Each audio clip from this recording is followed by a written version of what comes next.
related. Hold on, let me take the timer off. Timer off. Save. Okay. Oscar Collazo and Melvin Jerusalem, their rematch. It's been a popular subject on this channel because Melvin Jerusalem came out and said that the only reason Oscar Collazo was fighting him in the first place is because Oscar Collazo is ducking Pedro Tajuan. Now, I don't exactly think that they're excited to fight Pedro Tajuan. So, I'm very disappointed in everyone that they're not fighting Pedro Tajuan. My thing is this. So, let me go to screen share because this is also very important news in the fight game when you talk about the lighter weight categories, because Oscar Collazo, as you guys can see right here, and it's on my main man Talkers' Twitter page. So make sure you guys go follow Talkers at Talkers5 on Twitter. It says right here, right? The road to undisputed has hit a roadblock after Jerusalem and Collazo's match for the 14 has been postponed.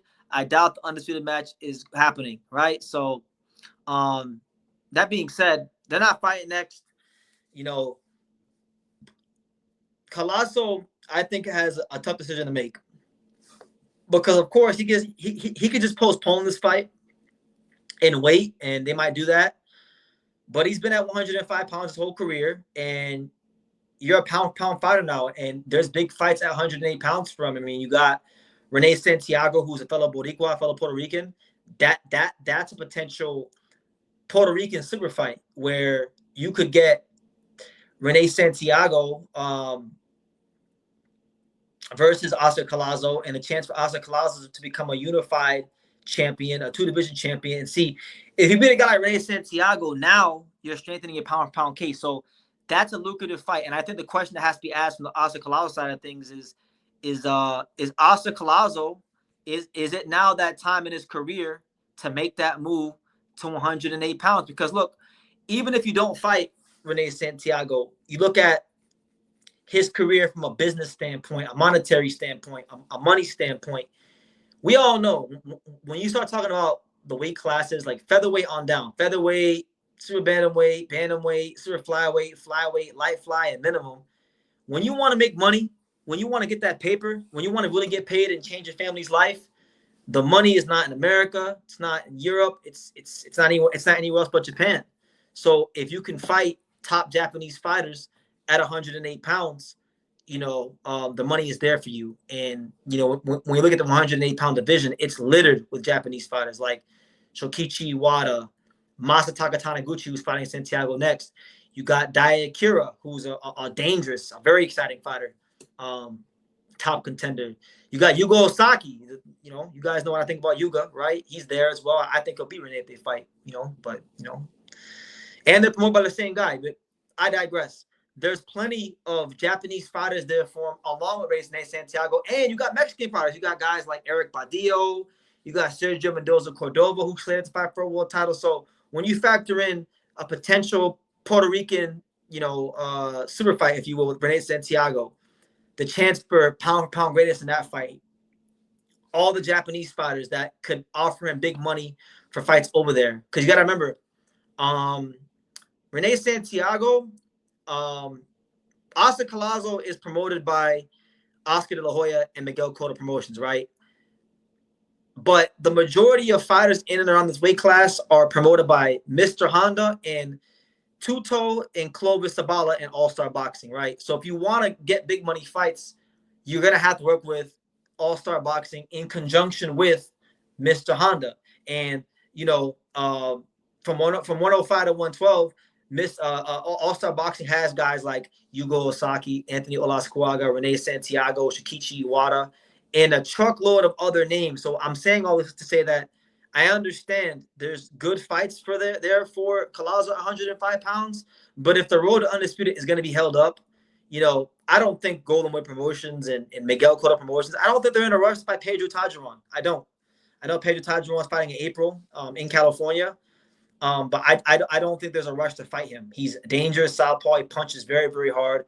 And you would make more money fighting Rene Santiago and or any of the Japanese fighters and or any of the potential Mexican fighters like Sergio Mendoza and Eric Badillo. So those are the options when I evaluate the chessboard for Oscar Collazo. And personally, for me, if I was in a management position for Oscar Collazo, I'm going to 108 pounds. I'm going up there, and I want to see how good my guy is because he's already done great things at 108. He beat Melvin Jerusalem. He beat Knockout CB Freshmart.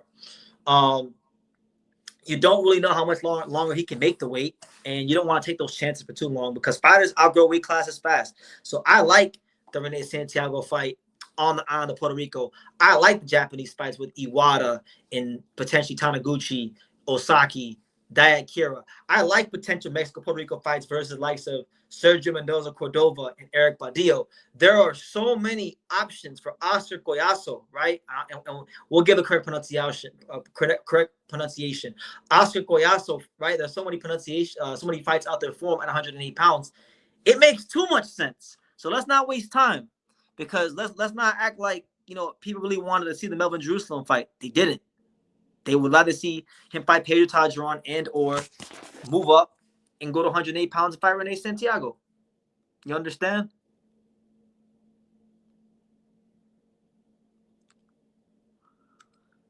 My man Rap Machine says the Cotto Jerusalem fight has been rescheduled for June or July of 2026.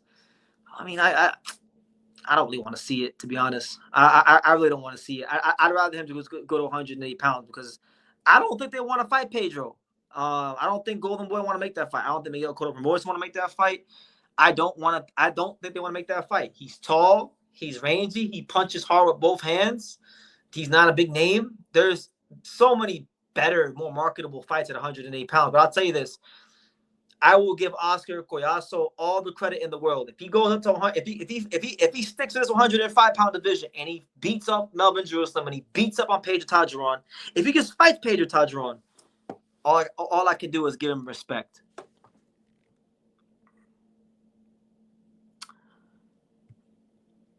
As Puerto Ricans, we got to create a better market for Collazo and Juanita soon. I feel like Juanito's gonna be okay. He's the son of a champion. He's got top rank behind him. He's got all-star boxing with a hand in his career as well.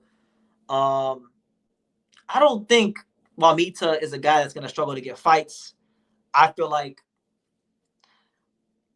Juanita's a big puncher. I like Juanita. He's a big puncher. He's also, let me correct myself. He's also managed by the same guy that manages Xander, which is Peter Khan, right? Shout out to Peter Khan, friend of the show, friend of the program. Juanita is not a guy that I feel is going to struggle to get big fights. Juanita Lopez is a guy that I think he's going to be a fun fighter. I think he's a solid fighter. I don't view him on the same level, skill for skill, of a guy like Collazo or Rene Santiago. I think he can sell more tickets. I think he's a bigger puncher. But if we're talking about skills and who's better, I don't think his ceiling's on the level of a guy like Oscar Collazo, if I'm being honest. And I think, honestly, because of who his dad is and the potential he has to be a ticket seller, they're going to be a bit careful with him, right? Because he already had a scare. Juanita already had a scare in Puerto Rico. He fought a kid named Edward Quiones. Edward Quiones in his second or third pro fight. And Quiones was a good Puerto Rican fighter. I believe he's a Puerto Rican national amateur champion. Very close fight.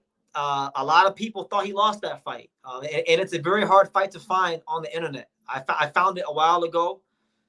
I thought he lost that fight. I think it was like a 4-round fight. He got dropped in that fight. I thought he lost that fight, but they gave it to him. So, I mean, that being said, he's a guy that they're building into a ticket seller. I think he'll be okay. Oscar Collazo, I feel, has a tougher challenge ahead of him because he fights at 105.